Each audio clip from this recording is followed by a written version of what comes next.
Hello everybody, I'm Divya from Untitled Chapter. Today I'm going to talk about the pH scale and indicators. And this is a continuation of acids and alkali. If you have seen the previous video of acids and alkali, in the alkali part, I must have told that sodium hydroxide has a very high concentration. But how do we know if any solution has a high concentration or low concentration? This is why we use pH scale and indicators. First, let us move into pH scale. pH scale estimates if an acid or an alkali its pH scale. For example, now if you're telling about acid, the pH scale should be less than 7. So the lower the pH, more acidic the solution is.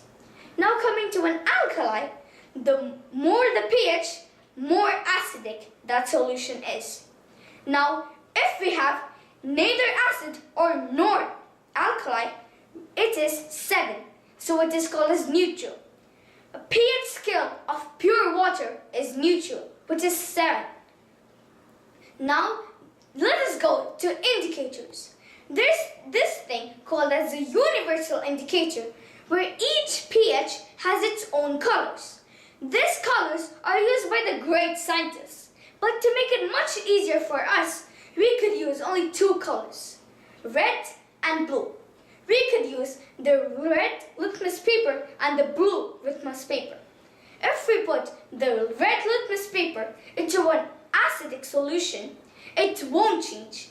The color of the red litmus paper won't change because the color of an acid is already red. So how could it change? If we take this same red litmus paper and dip it into an alkali, the color would change into a blue because these colors are totally different. The color of an alkali is blue, so red and blue, the color changes. This is the same with a blue litmus paper. If you take the blue litmus paper, dip it into an alkali, it won't change. And if you put it into an acidic solution, it will change into red.